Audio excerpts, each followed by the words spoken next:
হ্যাঁ। বলছি আমাদের এই এলাকার একজন বীর শহীদ, আজকে জওয়ান শহীদ হয়েছেন, নিশ্চয় নিশ্চয় কোথায়? শুনেছেন, ওই ইয়েতে পাথরঘাটায়। হ্যাঁ, শুনেছি। ওখানে তো যাওয়া দরকার ছিল আমাদের, তার পাশে থেকে পরিবারের পাশে সমবেদনা জানানো তো উচিত ছিল।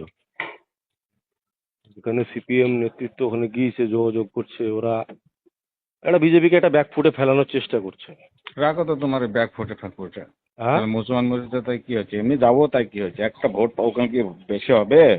সবকিছু ভোটের হ্যাঁ, রাজনীতি দেখতে গেলে হবে হ্যাঁ, বলুন? ভোটের রাজনীতি দেখতে হবে এখন। আমি স্পষ্ট কথা একদম। না না, ভোটের ভোটের রাজনীতি রাজনীতি দেখতে হবে। মানে ওই একটু হ্যাঁ। আর মানুষের। এখন এই তোমার রাত 11টার সময় মনে হলো? না তুমি না, তো সকালে বলতে পারতে না? সকালে না, আমি তো খবরটা পেয়েছি বেলা 2টোর সময় থেকে, দেখছি তাহলে বাড়িতে আলাদা করছে। তাহলে এটা এটা তো কি সকাল বিকালে বলতে হতো না? বিকালে বলতো তো, এটা সঙ্গে মানে এটা কি যাওয়া কি উচিত নয় না কি কি?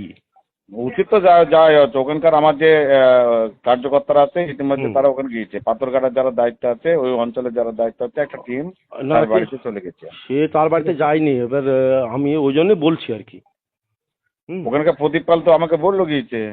প্রদীপ পাল গিয়েছে, কেউ তো যায়নি ওখানে। ওখানে যা গিয়েছে সিপিএম এর লোক গিয়েছে শুনলাম, বিজেপির কে তো ওখানে শোনো প্রতিনিধি। তাহলে আমার, হ্যাঁ আমার হ্যাঁ। ওসব জানা নেই। আমার তাহলে বলার কিছু নেই।